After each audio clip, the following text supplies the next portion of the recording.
Tema cuarto de la asignatura, polinomios ortogonales sobre la circunferencia unidad.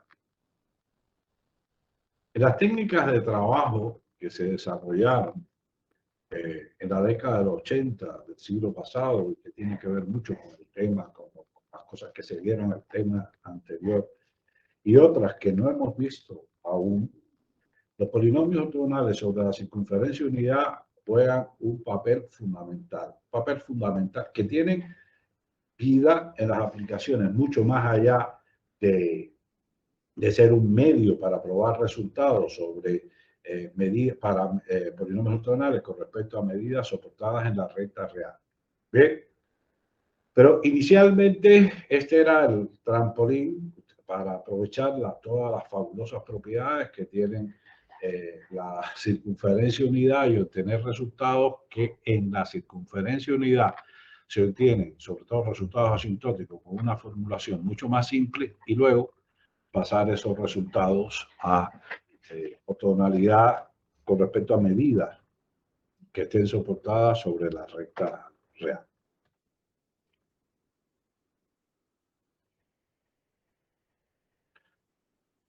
Bien, la primera parte, lo que vamos a hacer hoy, pues, es una introducción al tema e intentar reproducir todas las cosas que vimos en esas primeras clases de manera abreviada relativas a la ortogonalidad sobre, la ortogonalidad con respecto a medidas que están soportadas en el eje real.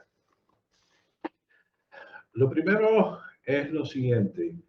En el segundo tema vimos la importancia de tener polinomios ortogonales llamados clásicos, ¿verdad?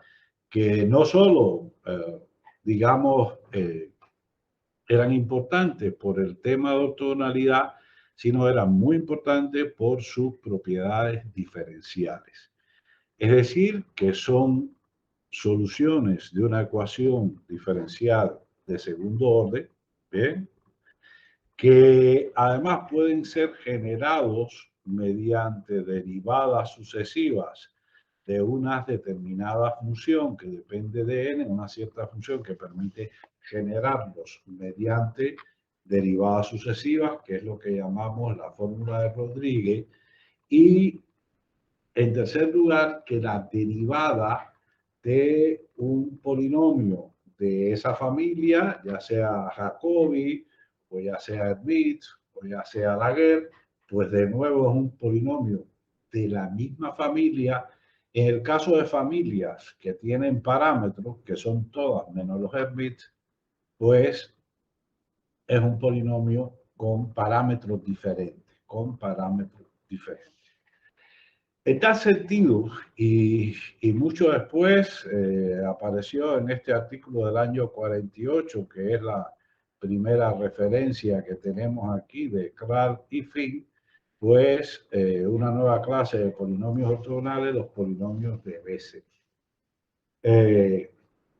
No tienen estos polinomios no tienen un pasado en el siglo XIX como los otros, de ortogonalidad con respecto, o sea, los Jacobi, los Laguerre o los Hermite, que eran los tres modelos. Claro, es interesante, muy interesante, y tenemos estas tres propiedades características, entre otras, pero las más significativas en el caso de la ortogonalidad clásica son la fórmula de Rodríguez, que satisface una ecuación diferencial, y que la derivada sigue siendo un polinomio de la misma familia de ortogonalidad. Los polinomios de Bessel tienen una expresión explícita que aparece arriba, donde estos polinomios dependen de un parámetro que es alfa y son ortogonales con respecto a una medida con estas características que hemos puesto aquí. Primer problema por el cual, para trabajar en la circunferencia unidad, los polinomios clásicos de de Bessel no nos sirve, digamos, como ejemplo para ejecutar, es que estos son ortogonales con respecto a una medida compleja, no a una medida positiva. Todas aquellas propiedades que nosotros vimos de los ceros, ¿no? A partir de la ortogonalidad, y decimos, bueno, vamos a suponer como la integral sobre el soporte de la medida del polinomio P sub n es cero, pues al menos tiene que haber un punto de cambio de signo, es decir, un cero de multiplicidad impar. Vamos a suponer que hay m, donde m es estricta menor que n y n es el grado del polinomio. Claro, ahora voy a tomar el polinomio que es el producto de z menos esos puntos de cambio de signo, que es un polinomio de grado n. A multiplicarlo por P sub n, como son los únicos puntos de cambio de signo, es un polinomio que no cambia de signo. Pero sin embargo, ese producto era cero. Hay una contradicción, entonces tiene que haber n ceros y ser todos distintos, puntos de cambio de signo. Y por el teorema fundamental del álgebra, si hay n puntos de cambio de signo, que son los ceros de un polinomio de grado n, pues cada cero tiene que ser de multiplicidad igual a 1, ¿verdad? Pero ahí hay algo, hay un detalle que es que no nos hemos preocupado. O sea, no cambia de signo, pero la medida es positiva. ¿Bien? La medida es positiva. Si lo que tengo es una medida con signo, cuidado, porque entonces puede ser que el polinomio no cambie, pero sí cambia de signo la función de peso que tengo ahí para la medida. Entonces ya eso cambia la regla del juego. ¿Bien? El caso alfa igual 0 corresponde, que es, digamos, al igual que los Laguerre, bien, los Laguerre, el caso estándar, pues corresponde a este tipo de peso. Y la misma idea de ortonormalidad que nos aparece aquí. Bien, si yo considero estos polinomios de variable real, o sea, los considero que x es real, pues aquí tiene el gráfico de los primeros 10 polinomios. Bueno, los primeros no, porque no está el de grado 0. Bien, después del grado 0, desde el grado 1 hasta el grado 10. Bien, claro, si observamos eso, si observamos esos polinomios, vemos a diferencia de los gráficos de los que habíamos visto, que estos pues suelen subir y bajar, tienen n0 simples, así que están todo el tiempo cortando en la envoltura convexa del soporte de la medida, están todo el tiempo cortando el eje real. Estos no, porque aquí la mayoría de los ceros son ceros complejos. Bien. Los polinomios de Bessel, los polinomios asociados de Bessel, que en un momento vamos a ver, los polinomios asociados de Bessel, pues tienen vida propia. O sea, que en el sentido que yo le estoy dando al curso y el enfoque que tenemos en el libro, que quizás no tenga la relevancia, no quiere decir que este tipo de polinomios no sean relevantes. Hay múltiples aplicaciones, sobre todo al proceso de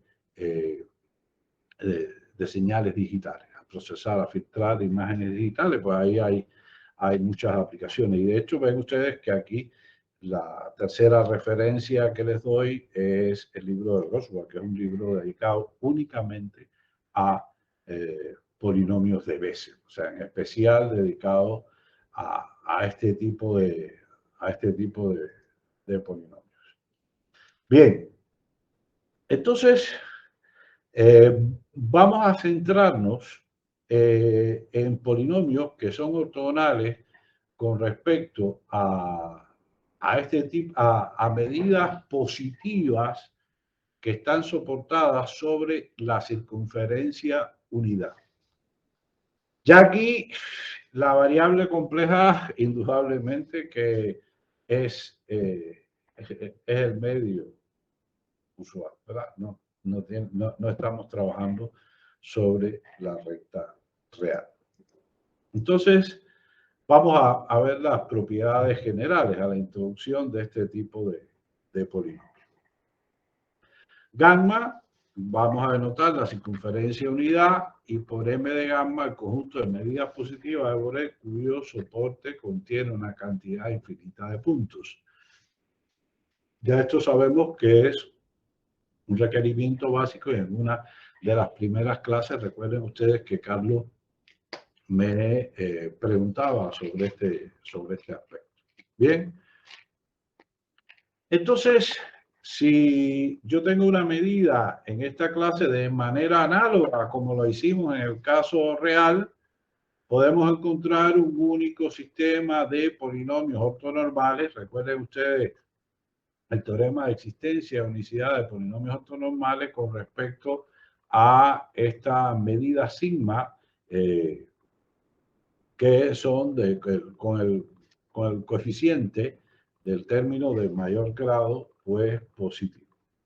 Es decir, polinomios que cumplen con esta relación. Noten que esto ahora es un producto interior sobre C. Por tanto, ahora aquí no me aparece phi n por phi m, sino por phi m conjugado. Bien, phi n por phi m conjugado es lo que nos aparece. Y resulta que la integral con respecto a la circunferencia, aquí para que la circunferencia, la medida, la longitud de la circunferencia sea 1, lo usual es normalizarla. Por eso escribimos 1 sobre 2pi por la integral sobre gamma, que es la circunferencia unidad. Pues 2pi es la longitud, el perímetro, la circunferencia unidad, y entonces ahí lo que hacemos es dividir por 1 sobre 2pi para normalizarlo. Esa es la situación por la cual aparece esta expresión. Bien, pues que esto es igual a la delta, o sea, que si n es igual a m, si son del mismo grado, pues esta integral es igual a 1. Esto en ese caso sería el cuadrado de la norma generada por ese producto escalar, y 0 en el caso de que tengan grados diferentes. La primera cuestión, que si recuerdan ustedes ese primer tema, aparecía desde el título a la izquierda, abajo, la imagen que tenía, como ahora tenían la del círculo de unidad, era justo la propiedad de simetría del operador de multiplicación con respecto al producto escalar. ¿Bien? Y a eso es lo que llamamos ortogonalidad estándar. O sea que el producto de x por f por g es igual a f por xg. Que el operador de multiplicación se podía pasar de uno a otro lugar. Aquí no sucede eso. Aquí no sucede eso porque aquí lo que tenemos es que ZF por G es lo mismo que G por Z conjugado por F. Y ya eso hace de que nos permite asegurar que este es el primer caso y el más estudiado de ortogonalidad por su trascendencia, por su importancia, de ortogonalidad no estándar. Es decir, que vamos a perder esa fabulosa propiedad de simetría que tanto nos ayudó, por ejemplo, la fórmula de recurrencia a tres términos, que soporta una buena parte de los resultados que se vieron en ese mismo tema, o sea, la fórmula a tres términos y sus consecuencias, como la fórmula de sumación de Christopher Larboux y toda esta serie de resultados que vimos, pues están cimentados en la misma localización de cero, están sobre todo cimentados en la asimetría del operador de multiplicación por la variable independiente con respecto al producto escalar. Pero eso no se tiene en este caso. No es difícil, y ya el curso de análisis complejo yo se lo había dejado como demostración, y aquí se los propongo para que ustedes lo hagan, ver que estos polinomios phi sub n son polinomios con coeficientes reales. ¿Bien? Recuerden, coeficientes reales significa que cada uno de sus coeficientes es igual. O sea, los números reales son aquellos que tal que el número es igual a su conjugado. Es decir, que la parte imaginaria es 0. ¿Bien? Así que de esa no es difícil verlo, y se lo dejo para que, creo que estaba en una de las tareas que entregaron. Entonces se los dejo para que lo hagan ustedes, o simplemente revisen los apuntes del curso anterior que dimos de análisis complejo. Bien. Entonces, como por phi minúscula estamos denotando el ortonormal, por phi mayúscula vamos a denotar el correspondiente polinomio ortogonal mónico. Si es el mónico, entonces lo que tenemos que hacer es dividir el ortonormal entre su norma. Digo, entre el coeficiente principal. Y el coeficiente principal, sabemos muy bien, el coeficiente principal del ortonormal, pues sabemos muy bien que es 1 sobre la norma del mónico, que es lo que aquí hemos llamado el alfa n, ¿verdad? Si yo tengo el ortonormal, es alfa n, que es 1 sobre la norma del mónico por el mónico. Por tanto, el mónico va a ser igual a su norma por el ortonormal. Bien. Vamos al primer ejemplo. Uno de los grandes dificultades que aparecen cuando uno trabaja en la circunferencia unidad es que no tienes la abundancia de ejemplos que tienes para el caso real, ¿verdad? El caso real, bueno, mira, pues voy a trabajar con los Jacobi y los Jacobi que sean ultraesféricos en Bauer, que alfa y beta coinciden para garantizar simetría y puedes experimentar. Bien, de hecho, venían como parte, conocen ustedes ya, de paquetes preinstalados en WX Maxi. O no, lo que me interesa es tomar polinomios que sea y ver, experimentar para ver con polinomios que sean ortogonales con respecto a medidas soportadas en la semirrecta, pues ahí tienen los Laguerre. O en toda la recta, pues tienen los polinomios de Hermite. Bien.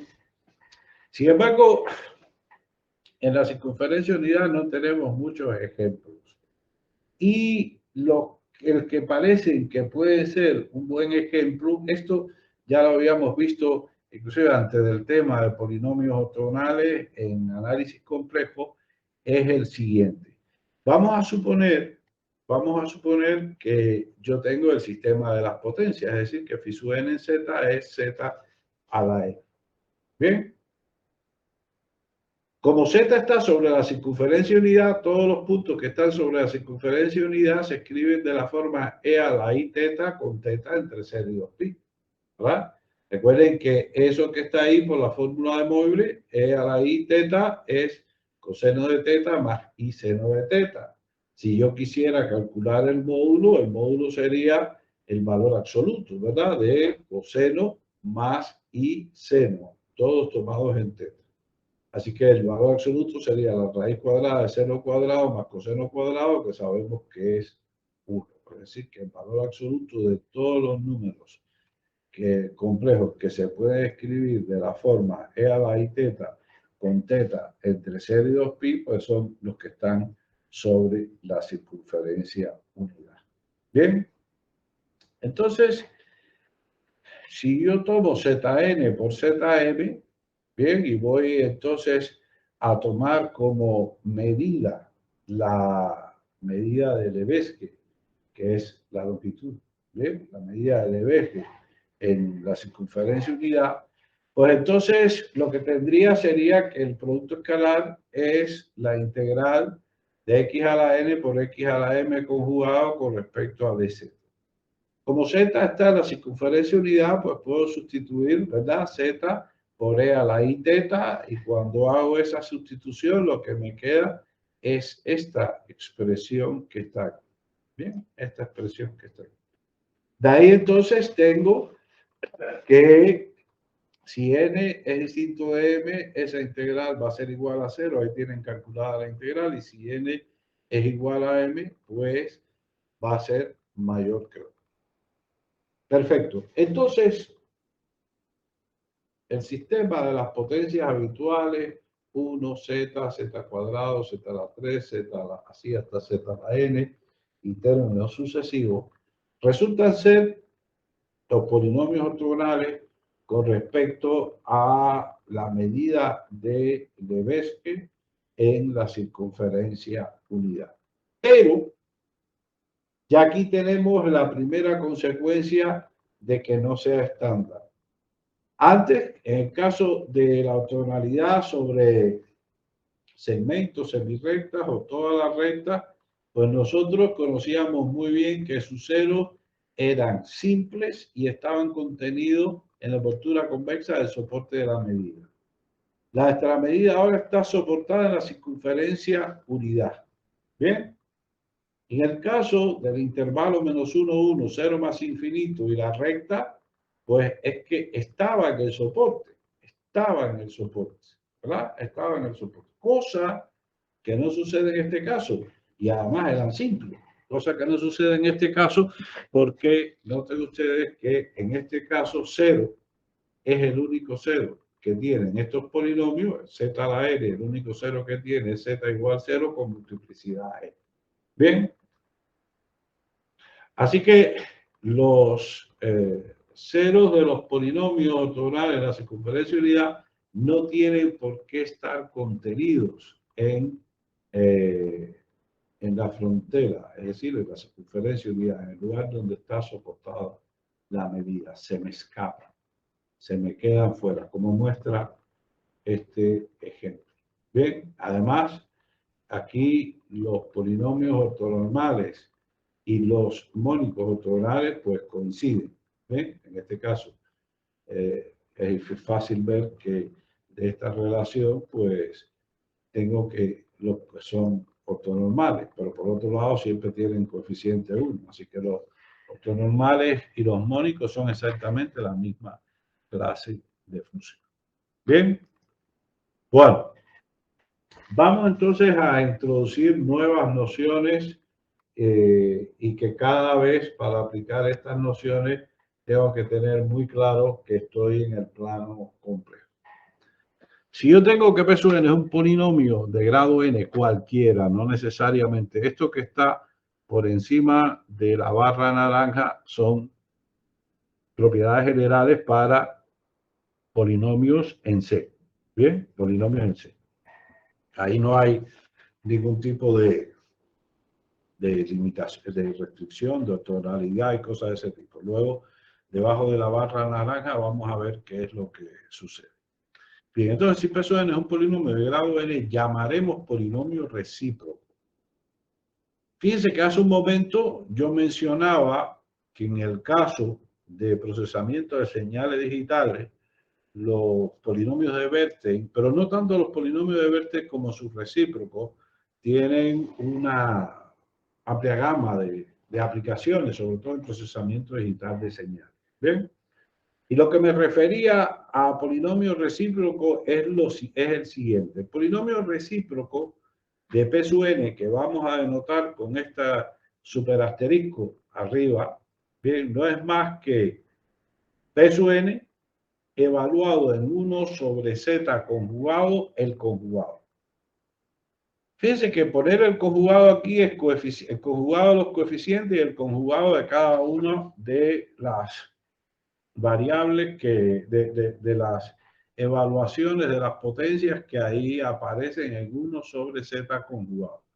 Y para que, claro, eso sí ahora no es un polinomio, pero como multiplico por z a la n, como estoy multiplicando por z a la n, pues entonces en realidad aquí lo que me va a quedar simplificando es que esto es z a la n, estos son los coeficientes conjugados, ¿bien?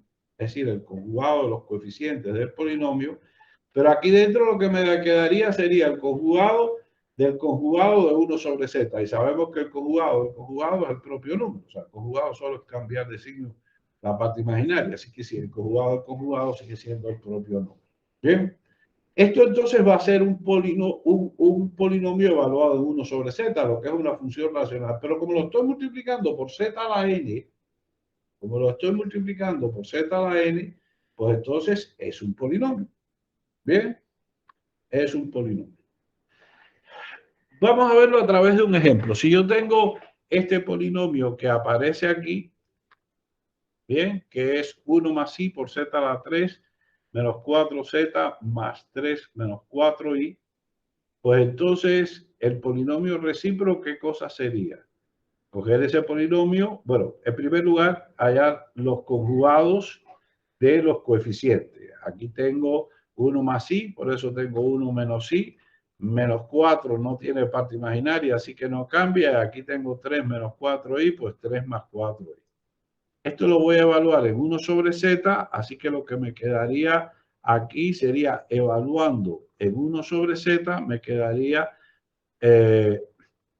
1 menos i sobre z a la 3, menos 4 sobre z más esta expresión conjugada. Como luego multiplico por z a la n, pues entonces queda el coeficiente principal del polinomio, ahora se convierte en el término independiente del polinomio. El que era el término independiente del polinomio, pues su conjugado se convierte en el coeficiente principal del polinomio. Hay una especie de relación, hay una relación entre un polinomio y su recíproco que nos va a ayudar mucho en las demostraciones. Bien, en primer lugar, noten ustedes que si el valor absoluto de z es mayor que 1, es decir, si z0 está fuera del círculo unidad, fuera del círculo unidad, y el polinomio recíproco en ese punto se hace 0, entonces noten ustedes que el polinomio, utilizando la relación con la cual se define el recíproco, entonces el polinomio se hará 0 en 1 sobre el conjugado de z sub 0, el cual está dentro de la circunferencia del círculo, está en el círculo unidad, incluida la frontera. Entonces, si el recíproco, lo que sucede fuera de la circunferencia unidad, digamos que en términos del polinomio, pues es lo que sucede dentro de la circunferencia unidad y el recíproco de ese resultado. Bien. Ahora bien, si el valor de z es igual a 1, es decir, si z está sobre la circunferencia unidad, esto es una propiedad muy importante y es que z conjugado es lo mismo que 1 sobre z. Z conjugado es lo mismo que 1 sobre z. Recuerden ustedes que si z está sobre la circunferencia unidad, pues z es de la forma e a la i teta. Y entonces z conjugado sería e a la menos i teta. Y eso es lo mismo que 1 sobre e a la i teta. Entonces esto significa que el polinomio conjugado evaluado en z, pues va a ser igual, estando z sobre la circunferencia unidad. Esto va a ser igual a z a la n, es decir, la potencia enésima de z. Y aquí lo que tenía era 1 sobre z, pero 1 sobre z es lo mismo que z conjugado. Así que entonces lo que tengo es que z a la n por el conjugado del polinomio.